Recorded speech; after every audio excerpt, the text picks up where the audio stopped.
মৰমৰ ছাত্ৰ-ছাত্ৰীসকল মই পইণ্টা শৰ্মাই তোমালোকক মোৰ এই ভিডিঅ'টোলৈ স্বাগতম জনাইছোঁ। মই ক্লাছ 10ৰ বিজ্ঞানখনৰ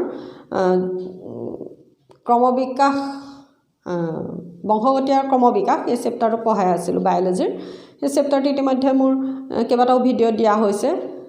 তোমালোকে সেই ভিডিঅ'সমূহ চাবলৈ হ'লে মোৰ চেনেলটোত যাবা, গৈ প্লে'লিষ্টত ক্লিক কৰি দিবা, তেতিয়া ভিডিঅ'সমূহ একাধিক্ৰমে চাবলৈ সুবিধা পাবা। অকল এইটো চেপ্টাৰ বুলি নহয়, মই ফিজিক্স, কেমেষ্ট্ৰি, বায়'লজি বিভিন্ন চেপ্টাৰৰ ওপৰত ভিডিঅ' দিয়া হৈছে। সেই ভিডিঅ'সমূহ চাবা, চাই যদি কিবা বুজি নোপোৱা মোক কমেণ্ট কৰি জনাবা। মই তোমালোকক সেইখিনি তোমালোকে যদি কমেণ্ট কৰা যে মই এইখিনি বুজি পোৱা নাই, পেজ নাম্বাৰটো ক'বা বা কি বুজি পোৱা নাই মোক ভালকৈ লিখি দিবা। মই তেতিয়া সেইখিনি আকৌ বুজাই দিবলৈ অকণমান যত্ন কৰিম। মই যিমান পাৰোঁ তোমালোকক সহজকৈ বুজাবলৈ যত্ন কৰোঁ। আশা কৰিছোঁ তোমালোকে বুজি পাইছা, আৰু বুজি পাইছা নে নাই সেইটোও মোক তোমালোকে অকণমান কমেণ্ট কৰি জনালে মই ভাল পাম। বাৰু, এতিয়া আজি আমি এই ভিডিঅ'টোত পঢ়িম। ইয়াৰ আগৰ ভিডিঅ'টোত পঢ়িছিলোঁ আমি মানে বিৱৰ্তন আৰু শ্ৰেণীবিভাজনৰ মাজৰ সম্পৰ্ক কি। আজি আমি পঢ়িম যে সমসংস্থ আৰু সমভিত্তিক অংগ কি। সমসংস্থ অংগ বুলি কওঁতে মানে এইখিনিতে আছে, চোৱা, এয়া পেজ নাম্বাৰ 152, বিৱৰ্তনিক সম্পৰ্কে অনুধাৱন, তাতে পাম। তাৰমানে ইয়াত এইখিনিতে পাম। মানে মই এতিয়া কিতাপখন বৰকৈ নপঢ়োঁ। সমসংস্থ আৰু সমভিত্তিক অংগ, যে হোমোলগাছ অৰ্গেন আৰু এনালগাছ অৰ্গেন। গতিকে সমসংস্থ আৰু সমভিত্তিক অংগ বুলি কওঁতে সমসংস্থ অংগ হৈছে কি, যে যিবোৰ অংগৰ জীৱদেহত এনেকুৱা কিছুমান অংগ থাকে, বিভিন্ন প্ৰজাতিৰ মাজত এনেকুৱা কিছুমান অংগ থাকে যিবোৰ অংগৰ আভ্যন্তৰীণ গঠন একে, আভ্যন্তৰীণ গঠন একে, কিন্তু সিহঁতৰ কাম বেলেগ বেলেগ হয়। মানে বিভিন্ন প্ৰজাতিৰ জীৱসমূহৰ মাজত এনেকুৱা কিছুমান অংগ থাকে যে যিবোৰ অংগৰ আভ্যন্তৰীণ গঠন একে, একেধৰণৰ হাড়ৰ টুকুৰাৰে গঠিত বা আভ্যন্তৰীণ গঠন একে, কিন্তু সিহঁতি বেলেগ বেলেগ কাম সম্পাদন কৰে। তেনে অংগসমূহক কি বুলি কোৱা হয়? সমসংস্থ অংগ বুলি কোৱা হয়, হোমোলগাছ অৰ্গেন বুলি কোৱা হয়। আৰু তাৰ বিপৰীতটো হৈছে কি, সমভিত্তিক অংগ। মানে আমি পঢ়িম আজি কি হোমোলগাছ আৰু এনালগাছ অৰ্গেন, সমসংস্থ আৰু সমভিত্তিক অংগ। সমসংস্থ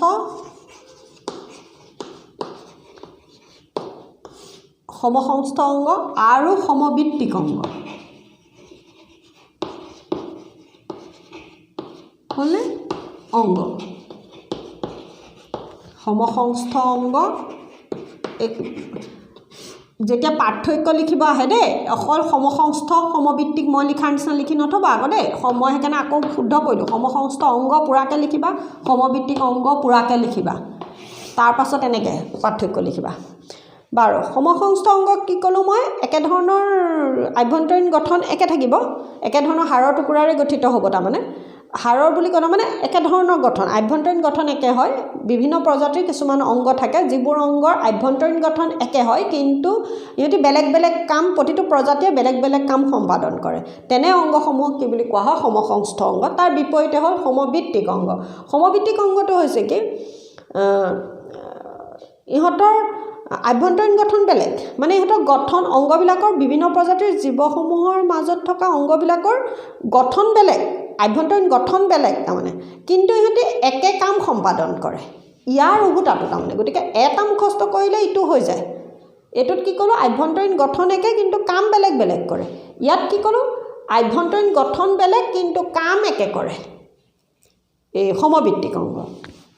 আৰু উদাহৰণস্বৰূপে তাৰমানে আমাৰ হাত দুখন, বান্দৰৰ হাত, আগঠেং, বান্দৰটো হাত নকয়, বান্দৰৰ আগঠেং, গৰুৰ আগঠেং, ছাগলীৰ আগঠেং, তিমি মাছৰ ফানখন, তাৰমানে তিমি মাছটো কিন্তু স্তন্যপায়ী আকৌ, জানা নিশ্চয়। তেনেকৈ বাদুলিৰ ডেউকাখন, এইবোৰ তাৰমানে কি হৈছে সিহঁতৰ যিখিনি আমাৰ স্তন্যপায়ী, তাৰমানে মই এতিয়া যিমানকেইটা ক'লোঁ গোটেইখিনি স্তন্যপায়ী ক'লোঁ, নহয় জানো?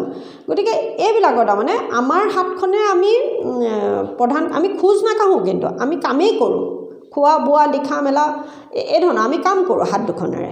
বান্দৰে কিন্তু কি কৰে? খায়ো, মানে কামো কৰে, খোজো কাঢ়ে। তেনেকৈ গৰুৱে আগঠেংকেইটাৰে অকল খোজহে কাঢ়ে, ছাগলীয়ে আগঠেঙেৰে খোজহে কাঢ়ে। তিমি মাছে আগঠেঙে কৈছোঁ মই, তিমি মাছে ফানখন তাৰমানে সি কি কৰে সাঁতোৰাত ব্যৱহাৰ কৰে। এই অংগবোৰ মই এইমাত্ৰ যিমানকেইটা ক'লোঁ সেই গোটেইবিলাকৰে তাৰমানে তাহাঁতৰ মানে কি হয় আভ্যন্তৰীণ গঠন, মানে আমাৰ এই হাতখনত যিকেইডাল হাড়ৰ টুকুৰা আছে সেই একেই ধৰণৰ হাড়ৰ টুকুৰাই তিমি মাছৰ ফানখনো গঠিত, বান্দৰৰ আগঠেঙো গঠিত, গৰু ছাগলীৰ আগঠেঙো গঠিত, একেধৰণৰ হাড়ৰ টুকুৰা আছে, মানে আভ্যন্তৰীণ গঠন একে। কিন্তু আমি অকল কাম কৰিছোঁ, বান্দৰে কামো কৰিছে, খোজো কাঢ়িছে, গৰুৱে অকল খোজ কাঢ়িছে, তিমি মাছে সাঁতুৰিছে, গতিকে প্ৰত্যেকৰে কিন্তু কাম বেলেগ বেলেগ। গতিকে তেনে অংগবিলাক, তেনে অংগ মানে উদাহৰণেইকেইটাই, মানে এই অংগবোৰ হৈছে কি সমসংস্থ অংগৰ উদাহৰণ। মানে আমাৰ হাতখন বান্দৰৰ আগঠেং কিহৰ উদাহৰণ? সমসংস্থ অংগ।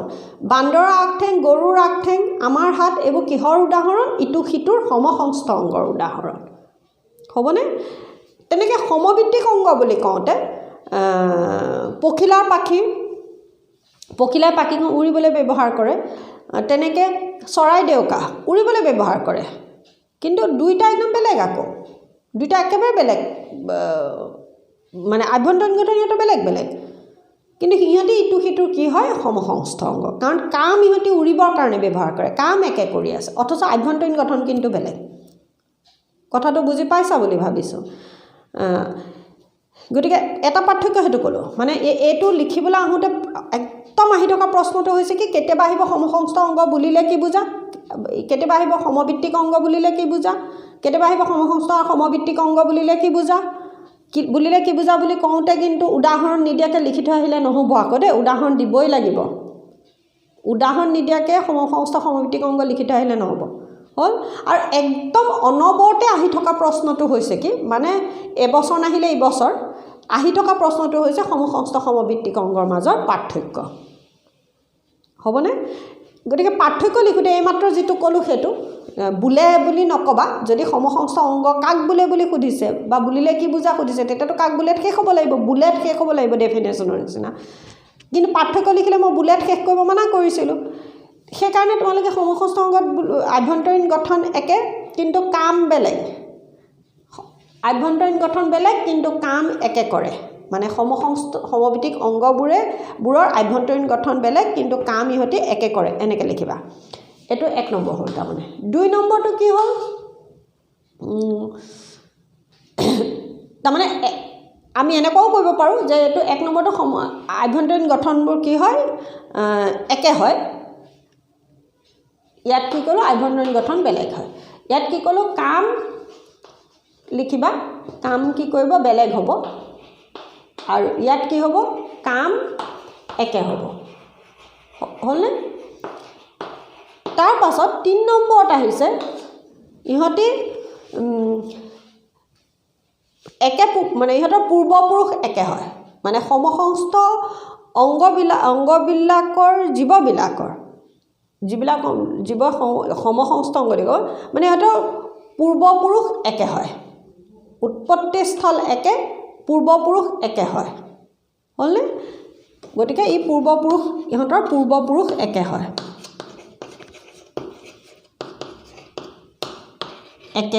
একে মানে অৰিজিনটো একে হয়, ছেইম অৰিজিন হয়, কিন্তু তাত বেলেগ হ'ব। সমসংস্থ অংগত কি হ'ব যে ই বিৱৰ্তনৰ এটা ধাৰণা দিয়ে, বিৱৰ্তনৰ সাক্ষ্য দাঙি ধৰে, ই বিৱৰ্তন সম্পৰ্কে এটা ধাৰণা দিয়ে, জৈৱ বিৱৰ্তন সম্পৰ্কে সমসংস্থ অংগই সাক্ষ্য দাঙি ধৰে, হ'লনে? প্ৰমাণ দাঙি ধৰে।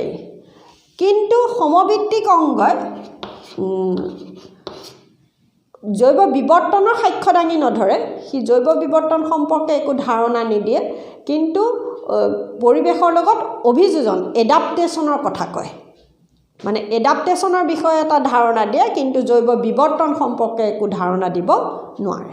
এই 4টা ক'লোঁ মই ইয়াৰ পাৰ্থক্য। ইয়াত কি ক'লোঁ যে সমসংস্থ অংগত আভ্যন্তৰীণ গঠন একে, অৰ্থাৎ ইহঁতৰ উৎপত্তিস্থল একে হয়, কিন্তু ইহঁতি কাম বেলেগ বেলেগ কৰে। ইহঁতে কি কৰে, সমসংস্থ অংগসমূহৰ জীৱসমূহৰ পূৰ্বপুৰুষ একে হয়, সমসংস্থ অংগৰ থকা জীৱসমূহৰ পূৰ্বপুৰুষ একে হয় মানে একে অৰিজিনটো একে হয় কিন্তু ইহঁতি অৰিজিন বেলেগ হ'ব সিহঁতৰ ডিফাৰেণ্ট অৰিজিন হ'ব সিহঁতৰ পূৰ্বপুৰুষ একে নহয় 4 নম্বৰ ডিফাৰেঞ্চ কি ক'লোঁ যে ইহঁতি ক্ৰমবিকাশৰ সাক্ষ্য দাঙি ধৰে জৈৱ বিৱৰ্তনৰ যিটো সাক্ষ্য ক্ৰমবিকাশৰ সাক্ষ্য দাঙি ধৰে ইভলিউশ্যনৰ ধাৰণাটো দিয়ে কিন্তু ইহঁতি ইভলিউশ্যনৰ মানে ক্ৰমবিকাশৰ ইভলিউশ্যনৰ ধাৰণা দিব নোৱাৰে ইহঁতি কি কৰে ইহঁতি মানে সমভিত্তিক অংগই ইভলিউশ্যনৰ ধাৰণা দিব নোৱাৰে ইহঁতি কি সূচায় এডাপ্টেশ্যনৰ মানে অভিযোজনৰ কথা সূচায় বা অভিযোজনৰ বিষয়েহে অভিযোজনৰ কথাহে ইহঁতি সূচায় অভিযোজনৰ ধাৰণা এটাহে দিব পাৰে গতিকে এই 4টা পাৰ্থক্য লিখিলে তোমালোকৰ 2 মাৰ্কছ আহে লিখিলে হৈ যাব হ'বনে গতিকে আজিলে এই ভিডিঅ'টো তোমালোকৰ মই এইখিনিতে সামৰিছোঁ মানে সমসংস্থ কিতাপখনত অকণমান পঢ়িবা উদাহৰণ কিছুমান দিছে যে সমসংস্থ অংগ আৰু সমভিত্তিক অংগৰ এইখনৰ পৰা পঢ়িবা আৰু এটা প্ৰশ্ন আহে এইখিনিতে দেই এইটো মই মাত্ৰ অকণমান যে সমসংস্থ অংগই মানে সমসংস্থ সমভিত্তিক অংগই কেনেকৈ ক্ৰমবিকাশৰ সাক্ষ্য দাঙি ধৰে কেতিয়াবা আকৌ তেনেকুৱা এটা প্ৰশ্ন আহে ক'লোঁ এই কথাখিনি ক'লেও এইখিনিকে তাৰমানে লিখিব লাগে মানে মই প্ৰশ্নটো কি ক'লোঁ যে সমসংস্থ সমভিত্তিক অংগই ক্ৰমবিকাশৰ সাক্ষ্য কেনেদৰে সাক্ষ্য দাঙি ধৰে কেনেদৰে সাক্ষ্য দাঙি ধৰে বুলি কওঁতে তুমি প্ৰথমতে সমসংস্থ অংগ কাক বুলি লিখিবা সমভিত্তিক অংগ কাক বুলি লিখিবা সেয়া আৰম্ভণি তাৰপিছতে প্ৰেজেণ্টেশ্যন পাৰ্টটোত আহিব লাগিব ক্ৰমবিকাশ কাক বুলি লিখি ল'বা মানে সৰল একক কোষী আদি ভাইৰাছৰ পৰা বৰ্তমানৰ জটিল জীৱ সৃষ্টিৰ যিটো প্ৰক্ৰিয়া সেই প্ৰক্ৰিয়াক কি বুলি কোৱা হয় ক্ৰমবিকাশ বুলি কোৱা হয় মানে ছেকেণ্ড পেৰাগ্ৰাফটোত আকৌ সেইটো লিখি ল'বা প্ৰথম মানে প্ৰেজেণ্টেশ্যন পাৰ্টটোত তাৰপাছত লিখিবা যে যিহেতুকে সমসংস্থ অংগৰ আভ্যন্তৰীণ গঠন একে ইহঁতি একে পূৰ্বপুৰুষৰ পৰাই উৎপত্তি হয় ইহঁতৰ পূৰ্বপুৰুষ একে হয় মানে পূৰ্বপুৰুষ সমসংস্থ অংগবিলাকেই আমাক সূচায় যে সেই জীৱবিলাকৰ পূৰ্বপুৰুষ একে হয় অৰ্থাৎ ই কি কৰে বিৱৰ্তনৰ এটা সাক্ষ্য দাঙি ধৰে প্ৰমাণ দাঙি ধৰে তাৰমানে সমসংস্থ অংগ কাক বোলেটোৱেই হ'লেই নহয় সেই সাক্ষ্য দাঙি ধৰা কথাটো সেইটোকে আকৌ লিখিব লাগে মানে বা তোমালোকে আৰম্ভণিতে কি লিখিবা বিৱৰ্তন কাক বোলে লিখি ল'বা প্ৰেজেণ্টেশ্যনটোত কি কৰিবা কি প্ৰিপেৰেশ্যনটোত মানে আৰম্ভণিটো কি লিখিবা বিৱৰ্তন কাক বোলে লিখিবা তাৰপিছত প্ৰেজেণ্টেশ্যন পাৰ্টটোত সমসংস্থ অংগ কাক বোলে সমভিত্তিক অংগ কাক বোলে লিখি ল'বা পিছৰ পেৰাগ্ৰাফটোত মানে 2 নম্বৰ পেৰাগ্ৰাফ তাৰপাছত লিখিবা যে যিহেতুকে সমসংস্থ অংগৰ জীৱসমূহৰ পূৰ্বপুৰুষ একে হয় ইহঁতি একে পূৰ্বপুৰুষৰ পৰা উৎপত্তি হয় অৰ্থাৎ ইহঁতি আমাক এটা বিৱৰ্তনৰ ধাৰণা আমাক দাঙি ধৰে হ'লনে আৰু কিন্তু সমভিত্তিক অংগবোৰে যিহেতুকে ইহঁতৰ কাম একে হয় কিন্তু ইহঁতৰ আভ্যন্তৰীণ ইহঁতি একে পূৰ্বপুৰুষৰ পৰা উৎপত্তি নহয় অৰ্থাৎ ইহঁতি আমাক বিৱৰ্তন সম্পৰ্কে পোনপটীয়াকৈ ধাৰণা দিব নোৱাৰে কিন্তু ইহঁতি এটা জীৱই বিৱৰ্তন কালত যি অভিযোজন কৰে সেই অভিযোজনৰ বিষয়ে কিন্তু আমাক ধাৰণা দিব পাৰে মই কি ক'লোঁ এইটোতো পাৰিবা বুলি ভাবিছোঁ এইটোত কি ক'লোঁ মই মানে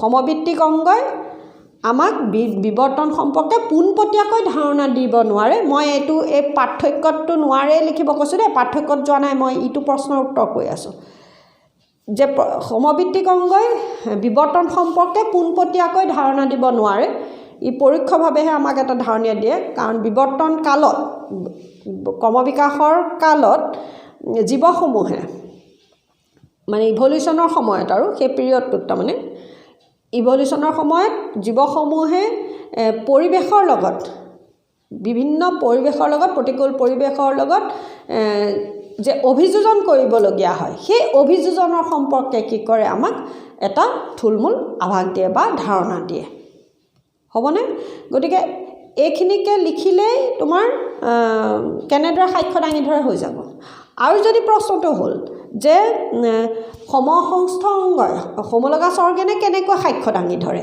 বিৱৰ্তনৰ সাক্ষ্য কেনেকৈ দিয়ে তাৰমানে ইভলিউশ্যনটোক কেনেকৈ প্ৰমাণ কৰে তেনেকৈ বুলি যদি আহিলে তাত সমভিত্তিক অংগটো নিদিবলৈ আছে, তেতিয়া তুমি সমভিত্তিক অংগ এইমাত্ৰ মই যিকণ ক'লোঁ সেইটো সামৰণি মাৰিবা মানে আৰু যদি ইটোও আহে তেতিয়াও সেয়া মই প্ৰথমতে বিৱৰ্তন কাক বুলি লিখিবা, তাৰপাছতে সমসংস্থ সমভিত্তিক অংগ কাক বুলি লিখিবা ছেকেণ্ড পেৰাগ্ৰাফটোত, তাৰপাছত সমসংস্থ অংগৰ যিহেতুকে জীৱসমূহ পূৰ্বপুৰুষ একে হয়, অৰ্থাৎ ইহঁতি একে পূৰ্বপুৰুষৰ পৰা উৎপত্তি হৈছেতো যিহেতুকে সূচায়, সেইদৰে সি কি কৰে বিৱৰ্তনৰ সম্পৰ্কে আমাক সাক্ষ্য দাঙি ধৰে। সেয়া হ'ল তাৰপাছত আকৌ বেলেগ এটা পেৰাগ্ৰাফ কৰি এই সমভিত্তিক অংগৰ কথাখিনি লিখিবা, তেতিয়াই হৈ যাব, হ'বনে? গতিকে এই প্ৰশ্নটো তোমালোকে জুকিয়াই থ'বা। এতিয়া মই লাষ্টত যেনেকৈ ক'লোঁ তেনেকৈয়ে জুকিয়াবা। মই মাজত অলপ বেলেগ ক'লোঁ, প্ৰথমতে অকণ ক'লোঁ, এতিয়া মই তোমালোকক একদম জুকিয়াই দিছোঁ। প্ৰথমতে বিৱৰ্তন লিখিবা, তাৰপাছত ছেকেণ্ড পেৰাগ্ৰাফত সমসংস্থ সমভিত্তিক অংগ কাক বুলি লিখিবা, তাৰপাছত সমসংস্থ অংগৰ জীৱসমূহৰ পূৰ্বপুৰুষ যিহেতুকে একে, অৰ্থাৎ ইহঁতি পোনপটীয়াকৈ আমাক বিৱৰ্তনৰ সাক্ষ্য দাঙি ধৰে। তাৰপাছত পেৰাগ্ৰাফটো সলাই সমভিত্তিক অংগই পোনপটীয়াকৈ সাক্ষ্য দাঙি নধৰে, কিন্তু ই বিৱৰ্তন কালত জীৱসমূহে পৰিৱেশৰ লগত যে অভিযোজন কৰিবলৈ এডাপ্টেশ্যন কৰে সেই কথাটো কিন্তু আমাক ধাৰণা দিয়ে। অৰ্থাৎ সমভিত্তিক অংগই পোনপটীয়াকৈ সাক্ষ্য দাঙি ধৰিব নোৱাৰে। এয়াৰে সামৰণি মাৰিবা, হৈ যাব। গতিকে এইখিনিতে আজিৰ এই ভিডিঅ'টোত মই প্ৰশ্ন তোমালোকক সমসংস্থ সমভিত্তিক অংগ বুলিলে কি বুজা 1 নম্বৰ প্ৰশ্ন ক'লোঁ, তাত উদাহৰণ লিখিব লাগিব ক'লোঁ। 2 নম্বৰ প্ৰশ্নটো কি ক'লোঁ, সমসংস্থ সমভিত্তিক অংগৰ মাজত পাৰ্থক্য লিখা। একদম আহি থকা প্ৰশ্ন 2 মাৰ্কছ আহে। এই 4টা ক'লোঁ, তেনেধৰণে লিখিবলৈ ক'লোঁ, গোটা 2। 3 নম্বৰ প্ৰশ্নটো কি ক'লোঁ যে সমসংস্থ সমভিত্তিক অংগই কেনেদৰে বিৱৰ্তনৰ সাক্ষ্য দাঙি ধৰে, ইভলিউশ্যনক কেনেকৈ প্ৰমাণ কৰে তাৰমানে, হ'লনে? গতিকে এই প্ৰশ্নটো এইমাত্ৰ উত্তৰ ক'লোঁ। এই 3টা প্ৰশ্নই তোমালোকে জুকিয়াই থ'লে হৈ যাব। এই 3টা প্ৰশ্ন জুকিয়াবলৈ যাওঁতে পাৰ্থক্যটো ভালকৈ লিখি থ'লে কাক বোলে কেইটা হৈয়ে যাব, কিন্তু উদাহৰণ লিখিব লাগিব। কাক বোলে আহিলে উদাহৰণ লিখিব লাগিব। আৰু কেতিয়াবা এনেকুৱা কৰিব, কেইটামান অংগ দি পেলাই ক'ব কোন এইকেইটা সমসংস্থ নে সমভিত্তিক অংগ। তেনেকৈ কেতিয়াবা নিগনি ভৰাই দিয়ে, নিগনি আৰু বাদুলি বুলি ভৰাব, বা নিগনি আৰু মানুহৰ আগঠেং মানুহৰ হাত বুলি ক'ব। নিগনিৰ আগঠেং মানুহৰ হাত হ'লেও কিন্তু সমসংস্থ অংগ, কাৰণ নিগনিও হৈছে স্তন্যপায়ী প্ৰাণী দেই। নিগনিটো মানে বহুত দিন নাই অহা, কিন্তু এটা আহি থকা প্ৰশ্ন। নিগনি স্তন্যপায়ী, বহুত ল'ৰা ছোৱালীয়ে নাজানে নিগনি স্তন্যপায়ী, কাৰণ নিগনি আকৌ পোৱালি দিয়ে, দেখিছা ন, অকণি পোৱালি হয় আকৌ। গতিকে নিগনি স্তন্যপায়ী, তাৰ বহীকৰ্ণ থাকে, কাণ থাকে, বহীকৰ্ণ থকাখিনি স্তন্যপায়ী হয়, নোম থাকে গাত, স্তন্যপায়ীৰহে বহীকৰ্ণ থাকে, নোম থাকে গাত। গতিকে নিগনি যদি লগাই দিয়ে, নিগনিৰ লগত যদি মানুহ বান্দৰ গৰু কিবা লগাই দিয়ে, তেতিয়া জানিবা সেইখিনি স্তন্যপায়ী। আৰু তেতিয়া নিগনিৰ আগঠেং মানুহৰ হাত বুলি যদি দিলে, তেতিয়া সেইটো কি অংগ হ'ব, সমসংস্থ হ'ব আকৌ দেই। কাৰণ নিগনি স্তন্যপায়ী, নিগনিৰ লগত আৰু বেলেগ এটা স্তন্যপায়ীৰ যদি আগঠেং বুলি কয়, তিমি মাছ ক'লে, তেতিয়াও কিন্তু সমসংস্থ। এইবোৰ ভুল নকৰিবা। গতিকে অংগ কেইটামান দি পেলাই ক'ব সেইটো সমসংস্থ নে সমভিত্তিক অংগ বিচাৰি উলিয়াব লাগে। তেনেকুৱাও প্ৰশ্ন আহে, মাল্টিপল চইচত দিয়ে। গতিকে এইখিনিকে কৈ আজিৰ এই ভিডিঅ'টো মই তোমালোকৰ এইখিনিতে সামৰিছোঁ। কিবা যদি বুজি নোপোৱা মোক তোমালোকে কমেণ্ট কৰি জনাবা।